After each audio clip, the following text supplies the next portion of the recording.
एक लड़का सैम जो कि एक तूफानी रात में बिजली गिरने से पैरेलल यूनिवर्स में पहुंच जाता है।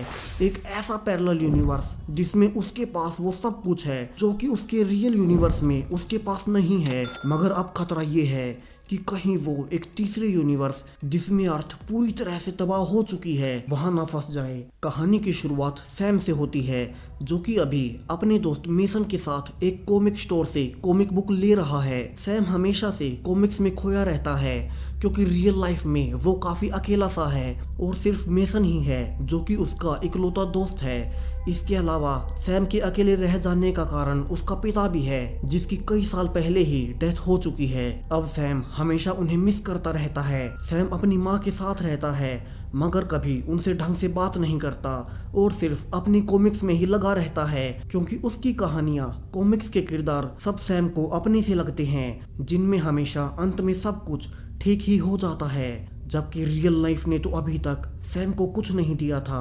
अब सैम मेसन के साथ कॉमिक खरीदकर बाहर निकला ही था कि वहां टॉमी आता है और सैम से उसकी खरीदी हुई नई कॉमिक बुक छीन लेता है। टॉमी हमेशा से सैम और मेसन को बुली करता है और इस बार भी सैम की कॉमिक को पानी में फेंककर वहां से चला जाता है और वो अपनी कॉमिक को उठाकर काफी गुस्से में वापस से घर पर आता है। सैम की माँ जेनी घर पर आते ही डांटते हुए उससे पूछती है कि वो अब तक कहाँ था। वो काफी देर से उसके डिनर के लिए वेट कर रही है और वो हर वक्त सिर्फ कॉमिक्स में ही क्यों लगा रहता है। सैम पहले से ही काफी गुस्से में था और वो ये कहकर वहां से चला जाता है कि उसके पिता को भी कॉमिक्स पसंद थी। सैम अपने पिता की मौत के बाद अपनी माँ जेनी से ऐसे ही बात करता है। अब रात हो चुकी थी जहाँ तेज बारिश में सैम अपने ट्री हाउस में कॉमिक बुक पढ़ रहा था।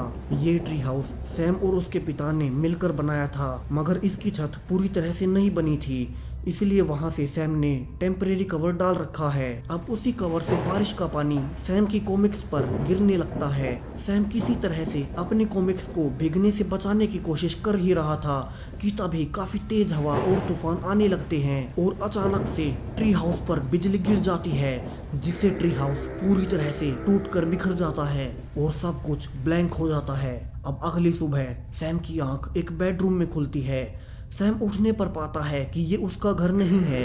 वो देखता है कि वहाँ आसपास उसकी कई सारी फोटोज हैं जो कि उसने आज तक कभी भी खिंचवाई ही नहीं है।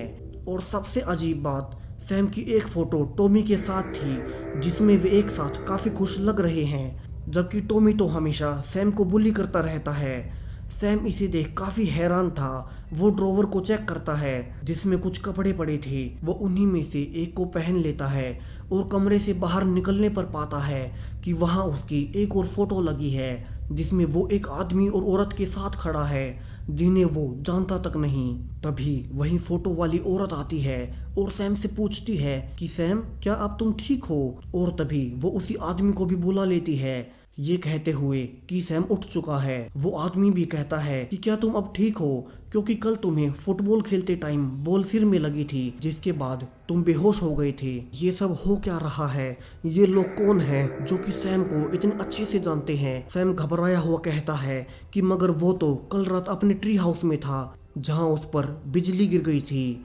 ये सुन वो औरत कहती है कि उनके पास तो कोई ट्री हाउस ही नहीं है और शायद तुम्हारे सिर पर चोट लगने से तुम्हें भ्रम हुआ है और वे लोग डॉक्टर को दोबारा से बुला रहे हैं। इसके अलावा वे उसे कल वाले अपने साथ फोटो भी दिखाते हैं ताकि उसे सब कुछ याद आ जाए। सैम समझ जाता है कि जरूर कुछ बहुत बड़ी गड़बड़ हुई है और वो एक्टिंग करता है कि उसे अब सब कुछ याद आ रहा है और वो वापस से अपने रूम में जाकर आराम करने वाला है। सैम यहाँ से अपने रूम में जाकर खिड़की से कूदकर बाहर की ओर भागता है और भागते हुए अपने रियल घर जिसमें वो अब तक रहता आया है वहां पहुंच जाता है। अब सैम फाइनली चैन की सांस लेता है और दरवाजा खटखटाता है जहां जेनी दरवाजा खोलती है। दरवाजा खुलते ही सैम अंदर जाने लगता है और कहता है कि पता नहीं उसने खुद को अनजान लोगों के घर में पाया।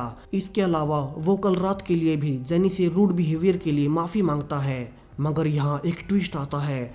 अब जेनी सैम को पहचानने से मना कर देती है और कहती है कि तुम कौन हो और हमारे घर पर क्या कर रहे हो। सैम कहता है कि मोम आपको कल रात के लिए इतना गुस्सा होने की जरूरत नहीं है और ये घर उसी का तो है। उसी का रूम है, उसी का सामान है, उसी का ट्री हाउस है। सैम ये कहकर बाहर की ओर देखने लगता है, मगर अब वहाँ कोई ट्री हाउस नहीं था। तभी उनकी आवाज़ सुनकर एक आदमी आता है, जिसे देख सैम की आंखें फटी की फटी रह जाती हैं। ये कोई और नहीं, सैम का पिता था। सैम को अपनी आंखों पर यकीन नहीं होता और वो जल्दी से आगे भागकर उन्हें गले से लगा लेता है। सैम हमेशा से जिन्हें सबसे ज्यादा मिस करता आया है, उसके पिता एंडी उसकी आंखों के सामने थे, मगर अब एंडी भी सैम को दूर करता है और कहता है कि वो उसका पिता नहीं है और वे दोनों तो सैम को जानते तक नहीं। एंडी आगे कहता है कि वे उसकी मदद करना चाहते हैं और वे अभी पुलिस को कॉल करने जा रहे हैं ताकि पुलिस सैम को उसके घर पर उसके रियल माँ बाप के पास उसे पहुंचा दे।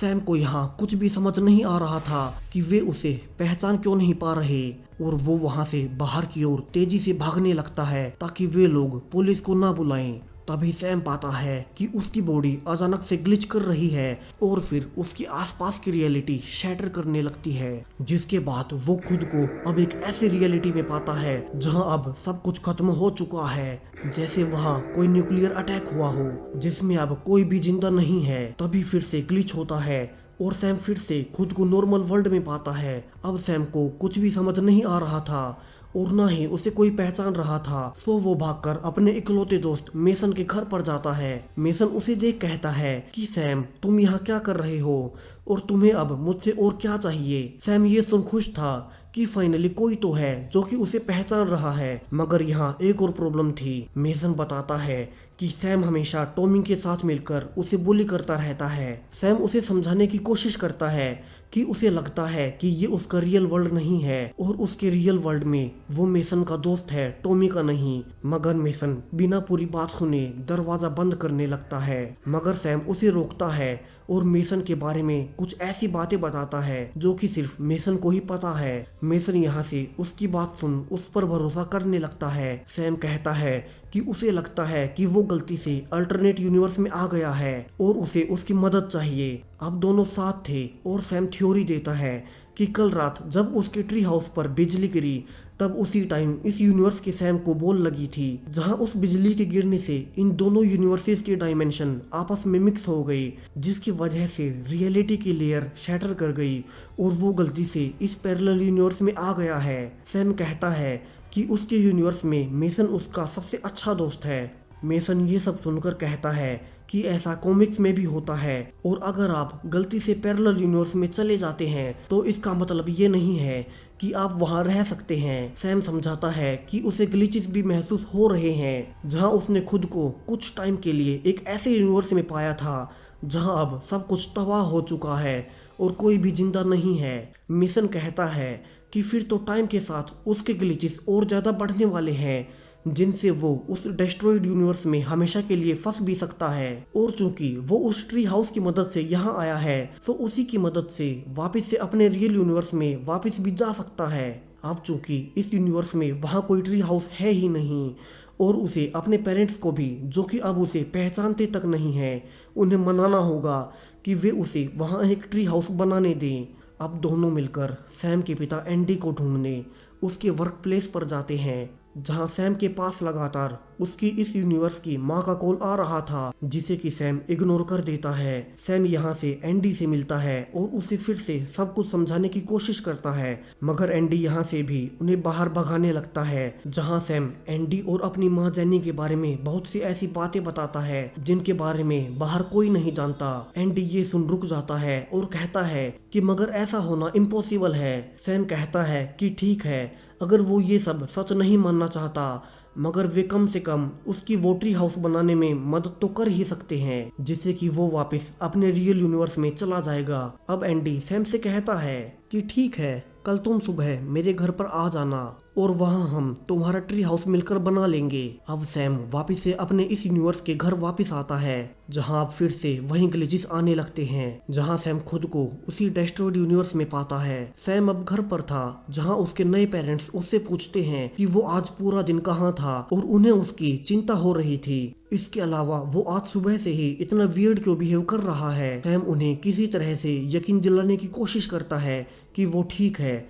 अब सैम अपने रूम पर था, जहाँ इस यूनिवर्स में उसका डॉग लोगन उसके पास था। सैम कहता है कि क्या ये कोई सपना है, क्योंकि यहाँ उसके डैड जिंदा हैं, मगर वे उसे नहीं पहचानते। वो ये भी चाहता है कि वो अपने रियल यूनिवर्स में वापस चला जाए, मगर वहाँ उसके डैड नहीं होंगे। यहाँ यूनिवर्स ने उसे सब कुछ देकर भी कुछ नहीं दिया है और वो अब काफी उलझन में है। अब अगली सुबह सैम एंडी के पास था, जहाँ से वे ट्री हाउस बनाने का प्लान करने लगते हैं। सैम कहता है कि उसके यूनिवर्स में उन दोनों ने मिलकर वो ट्री हाउस 2 दिन में बना लिया था, मगर वे इसकी छत को कभी पूरा नहीं कर पाए।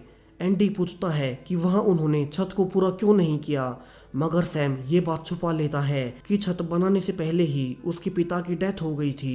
तभी वहाँ जेनी आती है और एंडी से कहती है कि वो उस बच्चे की बातों पर यकीन क्यों कर रहा है। एंडी कहता है कि उसने कॉमिक्स में भी पढ़ा है कि पैरेलल यूनिवर्स रियल में एग्जिस्ट करते हैं, और अगर ऐसा ना भी हो तो भी उसे सैम को देखकर अपना सा फील होता है, और इसके अलावा वे एक अकेले बच्चे को थोड़ा खुश तो कर ही सकते हैं। अब जेनी भी उनकी मदद को तैयार थी। यहाँ से तीनों मिलकर ट्री हाउस बनाने लगते हैं। वे साथ में रेस्टोरेंट जाते हैं, जहाँ इस यूनिवर्स के एंडी और जेनी भी सैम के साथ कंपनी एंजॉय कर रहे थे, क्योंकि इस यूनिवर्स में उनका कोई भी बच्चा नहीं था। सैम और एंडी साथ में कॉमिक बुक्स भी खरीदते हैं, जहाँ दोनों काफी खुश थे।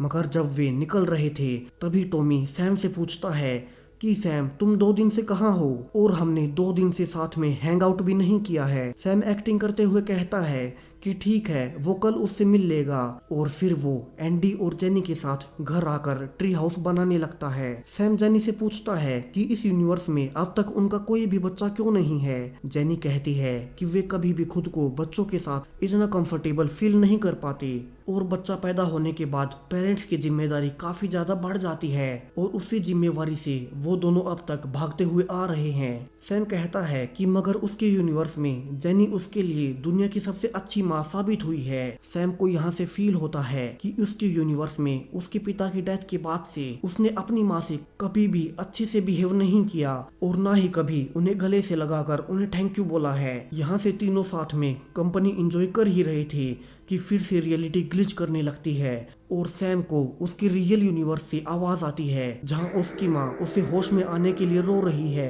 क्योंकि वहां पर वो पूरे 2 दिन से कोमा में है। सैम यहाँ भी बेहोश हो जाता है, और जब उसकी आंख खुलती है एंडी और जेनी उससे पूछते हैं कि तुम्हें क्या हुआ है। सैम उन्हें ग्लिच के बारे में बताता है, और ये भी कहता है कि मेसन की थ्योरी है, अगर वो जल्दी से अपने रियल यूनिवर्स में वापस नहीं गया तो वो उस तीसरे वाले डेस्ट्रॉयड यूनिवर्स में भी फंस सकता है। यहाँ से एंडी कहता है कि ठीक है, कल से हम सब सुबह जल्दी से काम शुरू करेंगे और वो ट्री हाउस जल्दी से पूरा कर देंगे। अब अगली सुबह सैम जल्दी से घर से निकलता है, जहाँ टीवी पर भी अनाउंसमेंट चल रही थी कि आज रात बहुत तेजी से आंधी और तूफान आने वाले हैं। अब ट्री हाउस पूरा होने ही वाला था, जहां ऊपर बादल भी आना शुरू हो चुके थे। सैम कहता है कि इसी तूफान की वजह से वो यहाँ आया है, और शायद से इसी की मदद से वापस से अपने रियल यूनिवर्स में वापस भी जा पाएगा। सैम को फिर से ग्लिचेस आने लगते हैं, जहां उसे उसकी माँ की आवाज आती है कि उसके रियल यूनिवर्स में वो काफी रो रही है। अब काफी ज्यादा मेहनत के बाद ट्री हाउस लगभग बन चुका था, जहां पर तीनों मिलकर सैम, जेनी और रैंडी अपने नाम के पहले वर्ड लेडर पर लिखते हैं। जेनी यहाँ से कहती है कि उन्हें सच में सैम अपना सा लगा है, और पिछले 2 दिन उसकी लाइफ के सबसे अच्छे दिन हैं, और अब इसके बाद से शायद वे भी एक बेबी प्लान कर रहे हैं। सैम यहाँ मेसन और रैंडी को गले से लगाकर गुड बाय बोलता है, मगर अब सैम अपने पिता एंडी से कहता है कि वो उन्हें छोड़कर नहीं जाना चाहता, और वो उन्हें सच बता देता है कि उसके यूनिवर्स में उनकी डेथ हो गई थी। यहाँ एंडी उसे अपनी मौत के बारे में बताने से मना करता है। सैम कहता है कि वो उन्हें उनकी मौत के बाद से बहुत ज्यादा मिस करता है, और इस यूनिवर्स से नहीं जाना चाहता, क्योंकि यहाँ पर उसके माँ और पिता दोनों उसके साथ हैं। एंडी कहता है कि मगर फिर सैम के यूनिवर्स की जेनी का क्या होगा। पहले उसने एंडी को खो दिया, और अब सैम भी उसके पास नहीं होगा, तो वो तो जीने का मकसद ही खो देगी। तो सैम को उसकी माँ के लिए वापस से उसके रियल यूनिवर्स में जाना होगा। यहाँ से दोनों एक आखिरी बार साथ में बैठे थे, जिसके बाद से सैम अपने पिता को फिर से कभी नहीं देख पाएगा। उसके लिए ये एक इमोशनल मोमेंट था। अब थोड़ी देर बाद जब सैम अकेला था, फिर से ट्री हाउस पर बिजली गिरती है, और सैम की आंख अब एक हॉस्पिटल में खुलती है, जहां उसकी माँ उसके पास बैठी है, जो कि उसके होश आते ही काफी खुश हो जाती है। सैम उन्हें बताता है कि वो अपने पिता से मिला था, जिन्होंने उसे वापस आने में मदद की। जेनी कहती है कि वो सैम से बहुत प्यार करती है, जिसके बाद सैम भी कहता है कि वो भी उनसे बहुत प्यार करता है और वो उसे उसके पास्ट में किए गए रूड बिहेवियर के लिए माफ कर दे। अब कुछ दिन बीत चुके हैं, जहां सैम टूटे हुए ट्री हाउस के पास खड़ा है, जिस पर अभी भी उसके दूसरे यूनिवर्स के पेरेंट्स के नाम लिखे हैं। सैम जेनी से कहता है कि वो उनके साथ मिलकर इसे फिर से बनाना चाहता है, और इसी हैप्पी एंडिंग के साथ ये दिल छू जाने वाली कहानी यहीं खत्म हो जाती है। वीडियो को लाइक करें अगर आपको कहानी पसंद आई हो। Thank you.